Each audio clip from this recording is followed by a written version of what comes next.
Hello guys, இன்னைக்கு வந்து பாத்தீங்கன்னா சல்போனமைட்ஸோட SAR பத்தி பார்க்க போறோம். So sulfonamides antibacterial.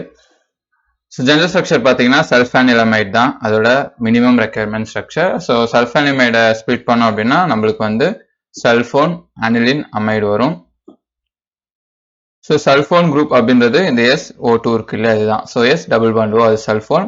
அனிலின்றது so benzene ரிங்ல ஒரு NH2 அமினோ குரூப் இருக்கிறது அது aniline. So sulfa anil amide. அமைட்னா என்னன்னா NH2 இங்க இருக்கிற amide group. So sulfanil amide அப்படின்ற குரூப் தான் வந்து ஷார்ட்டா அவங்க சொல்லியிருக்காங்க மினிமம் ஸ்ட்ரக்சரல் ரெக்யர்மெண்ட். ஒரு சல்ஃபோனமைட் ட்ரக்கா இருக்கணும் அப்படின்னா சல்ஃபானில் அமைட் அப்படின்றது மினிமம் ஸ்கெலிட்டன் ஸ்ட்ரக்சரா இருக்கணும் அதோட ஆன்டிபாக்டீரியல் ஆக்டிவிட்டிக்கு. ஓகே. ரெண்டாவது எசென்ஷியல் ஃபீச்சர் என்னன்னா அந்த அமினோ குரூப்பும் அந்த சல்ஃபோனில் குரூப்பும் எந்த பொசிஷன்ல இருக்கணும் அப்படின்றது.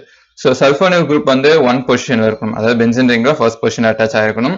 அமினோ குரூப்ன்றது 4th பொசிஷன்ல அட்டாச் ஆயிருக்கணும். ஸோ இவ்வளவுதான். அடுத்து N4ல இருக்கக்கூடிய அமினோ குரூப் ஒரு ப்ரோட்ரக்கா, அதாவது மாடிஃபை பண்ணிக்கலாம், அதோட ஒரு சப்ஸ்டியூட் பண்ணிக்கலாம். ஸோ இங்க வந்து பார்த்தீங்கன்னா NH6 இருக்கு. ஸோ அங்க NH2 அப்படின்னு நிறைய இடத்துல இருக்கும். மேக்ஸிமம் எல்லா சல்ஃபோனமைட்ஸும் NH2 தான் இருக்கும். சில இதுல வந்து ரெண்டுமே சப்ஸ்டியூட்டடா இருக்கும். ஸோ அதாவது NH ஒரு H வந்து ரீப்ளேஸ் வித் அது ஒரு சைக்கிளிக் ரிங் இல்லை வேற ஏதாச்சும் ஒரு காம்பவுண்டா இருக்கலாம். ஸோ அது வந்து ப்ரோட்ரக்கா கன்வெர்ட் ஆகாதனால இன்வைவோ, அதாவது இப்போ இது வந்து வெளியில உங்களுக்கு தலைல் சல்ஃபர் தயசோல தான் இருக்கும். ஸோ நீங்க ஆஃப்டர் இன்டேக் பாடி உங்களுக்கு வந்து வாட்டரோட ரியாக்ட் ஆச்சு H2O ஒரு காமனா வச்சுக்கோங்க. H2O இருக்கு, அதுல இருக்கக்கூடிய H வந்து இங்க இருக்க NHCO இருக்குல்ல அதை ரீப்ளேஸ் பண்ணிட்டு COOH, ஸோ அது தனியா போயிடும். இங்க இருக்கிறது ஒரு கம்ப்ளீட் சல்ஃபோனமைட்ரக்கா உங்களுக்கு பாடியில இதுவா இருக்கும். அடுத்து என்ன அப்படின்னு பாத்தீங்கன்னா அந்த சல்ஃபர் ஆட்டம் இருக்கு பாத்தீங்களா சல்ஃபோனில் குரூப்ல, அது வந்து டைரக்டா வந்து பென்சின் ரிங்கோட அட்டாச் ஆயிருக்கும், அது மஸ்ட்.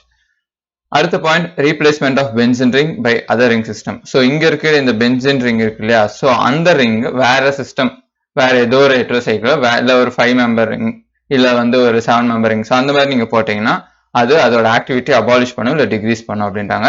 அதே மாதிரி அந்த ரிங்ல வந்து வேற ஏதாவது அடிஷனலா 6th position 2nd 3rd 5th இருக்கக்கூடிய அந்த 4 பொசிஷன்ல நீங்க ஒரு சப்ஸ்டன்ட் ஆட் பண்ணீங்கனாலும் அது ஆக்டிவிட்டியை டிக்ரீஸ் பண்ண போகுது. அடுத்து exchange of sulfonyl group by carbamide reduce the activity. So இங்க இருக்கிறது சல்ஃபோனிலமைட் குரூப் SO2 NH, அதை வந்து கார்பன் அதாவது கார்போனில் அமைடா மாத்திட்டீங்க அப்படின்னா உங்களுக்கு ஆக்டிவிட்டி ரெடியூஸ் ஆயிடும். கார்பமைட் அது சிம்பிளா சொல்லலாம். ஸோ இங்க N1ல இருக்கக்கூடிய சல்ஃபோனமைட் இருக்கு, அதுல வந்து நீங்க எலக்ட்ரான் ரிச் கேரக்டர்ஸ், அதாவது இங்க NH2 இருக்கும். ஸோ நார்மல் ஒரு ஸ்கெலிட்டன். ஸோ அதுல இருக்க ஒரு H நீங்க இன்னொரு எலக்ட்ரான் ரிச், அதாவது எலக்ட்ரான் வித்ட்ராயிங் குரூப் ரீப்ளேஸ் பண்ணீங்கன்னா மோஸ்ட்லி அது ஹெட்ரோசைக்ளிக் காம்பவுண்ட்ஸ் தான் இருக்கும். ஸோ அது போட்டீங்கன்னா உங்களுக்கு பாக்டீரியோஸ்டாட்டிக் ஆக்டிவிட்டி இன்க்ரீஸ் ஆகும். அண்ட் ஹெட்ரோசைக்ளிக் சப்ஸ்டியூன்ஸ் வந்து ஹைலி போட்டன்ட். அதுவே நீங்க அந்த N1 பொசிஷன்ல ஒரு சிங்கிள் பென்சின் ரிங்கை மட்டும் ஆட் பண்ணீங்கன்னா அது மோர் டாக்ஸிக்கா இருக்கும். ஸோ இங்க இருக்கிறது எல்லாமே பேசிக் எக்ஸாம்பிள்ஸ். இதுல வந்து பாத்தீங்கன்னா இங்க இருக்கக்கூடிய NH6 இருக்குல்ல 4th பொசிஷன்ல இருக்கக்கூடிய அமினோ குரூப்ல இருக்கக்கூடிய R வந்து மேக்சிமம் இதுல எதுவுமே ரீப்ளேஸ் ஆகல, பட் போத் இதுவான காம்பவுண்ட்ஸும் இருக்கு, பட் நான் இதுல காமிக்கல. ஸோ அதுல இருக்க R வந்து பாத்தீங்கன்னா அப்படிதான் இருக்கு. ஸோ எதுவும் சேஞ்ச் ஆகல, அதே H தான் இருக்கு, NH2 தான் இருக்கு. பட் இங்க இருக்க அந்த சல்ஃபோனில் குரூப் பக்கத்துல இருக்க NH2ல வந்து பாத்தீங்கன்னா ஒரு H ரீப்ளேஸ்டு வித் நிறைய ஹெட்ரோசைக்ளிக் காம்பவுண்ட்ஸ் இருக்கு. ஸோ அப்போ அதோட நேம் மாறுது. ஸோ அதோட ஆக்டிவிட்டியுமே வந்து அதுக்கு இந்த காம்பவுண்ட்ஸ்க்கு ஏற்ற மாதிரி டிஃபர் ஆகும்.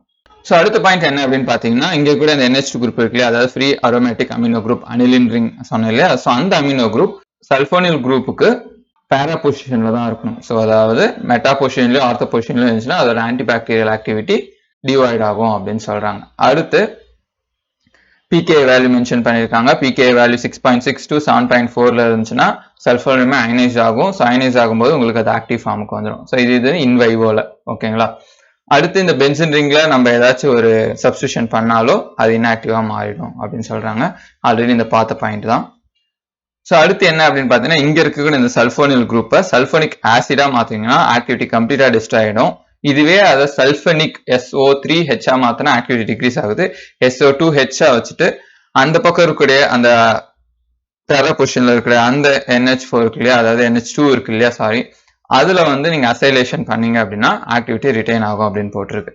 அண்ட் லாஸ்ட் பாயிண்ட் என்ன அப்படின்னு பாத்தீங்கன்னா இந்த சல்போனமேட்ஸ் எல்லாமே ஆர்கினைன், ஹிஸ்டிடின், லைசின் சைட்ஸ் புரோட்டீனோட அந்த பேசிக் சென்டர் தான் அட்டாச் ஆக போகுது. ஸோ அந்த பேசிக் சென்டர்ல அட்டாச் ஆகணும்னா அல்கைல், அல்காக்சி, ஹாலைட்ஸ் இந்த 3 காம்போனன்ட்ஸ் தான் மஸ்ட். ஸோ ஒன்று அல்கைல் குரூப்பா இருக்கணும், இல்லை அல்காக்சி இருக்கணும், இல்லை ஹாலைட் அதாவது குளோரின், புரோமைன், ஸோ அயோடின் அந்த மாதிரியான ஹாலைட்ஸ் இருக்கணும். ஸோ இந்த மாதிரியான காம்பவுண்ட்ஸ் உங்களோட சப்ஸ்டன்ஸ்ல இருந்துச்சுன்னா அது போத் நல்லாவே வந்து புரோட்டீன் கூட பைண்ட் ஆகும்.